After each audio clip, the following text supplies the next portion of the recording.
Good morning, and I hope you are well with your family and in everything that you're doing. You are very well. So, today we continue with our subjects, and we want critically to look at the word and the message concerning money because most of us have been asking questions concerning how money is attracted to the Word of God and how the Word of God is attracted to the subject of money. So, without wasting time, let's go to the point. What is money? Money is an essential commodity, an exchange for goods and for service. Anything that has been exchanged as a reward for service or for goods creates a place of trade. And this trade is what we now call business. It's a transaction and it's means of transaction. Without transaction, then business is not there. The modern civilization has adopted money as means of trade, and for this purpose, we all use money in our own endeavor, in what we do, in the things we do, and how we operate. Yet money has a lot of challenges and consequences. All around the world, we can see there's a lot of conflict due to how money is managed, money is acquired, money is made, and money is invested. All around the world, conflicts have always spouted out because of trade. There has been trade wars, there has been trade conflicts, there has been possession by force, by military. All around the world, we have watched this happen.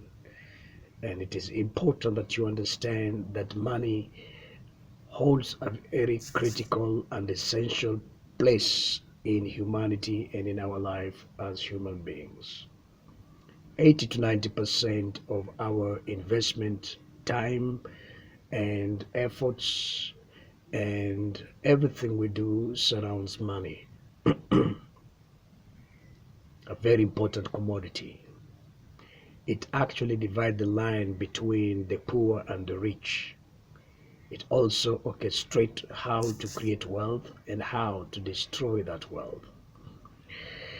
The issue of money will remain a subject for as many years to come because it is our civilization, it is the way we breathe, it's the way we do things, it's the way we live our lives. And so today I took this privilege to share something about money, which I believe is a very critical subject. But I want to talk about money pertaining the relationship with the Word of God. Does the Bible talk about money? Does the Word of God really bring the matter of money into the surface? Do we have matters of money in the Bible? It's true. It's true. The Bible talks about money. The Bible talks about earning money. The Bible talks about buying and selling. The Bible talks about how money was involved in trading Jesus, betraying Jesus by his own apostle Judas Iscariot. And so we cannot violate or ignore money. It is a reality. It is both biblical and it is a reality in our real world. I want to talk about two things today, but if you want to know much about money and the depth and more teachings about money, you can subscribe, and at the same time you can contact us so that you can get my book, my written book, The Power of Money. I will say that money seconds God on earth, because if we all wake up in the morning just to go look for money, and if we all invest our life much in order to go look for money, it tells you how important money has an impact in our life and how our life surrounds money. This is very essential that you may understand and that you may know. So the 2 points that I want to talk about concerning money is how to get money, and also how to lose money. You see, there is how you get money and there is how you lose money. You get it and you lose it. You can't lose it unless you have it. Number one, you have to identify what you want to invest. In this world, investment is a very essential point of creating money. Remember, the service you do to people, what you offer to people, will bring the necessary asset called money. Money is purely trade. It is something that you get in an exchange for the goods you deliver or service which you make. And so to identify the point at which you can make money, you must understand what you are ready to deliver, what you're ready to share with people, what you're ready to give people. That particular portion of what you are willing or what you desire or what you discover, or the gifts or the talents that you desire or you've discovered that you have, is going to become the means on which you are going to contact the people, and it's going to become the means by which you are going to service the people, and you're going to enable people to get your service. Therefore, number one, you must identify what you want to offer.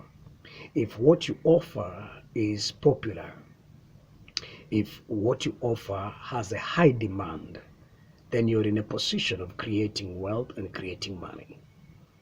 It is all what you offer. Will people buy what you want to offer? Is it popular?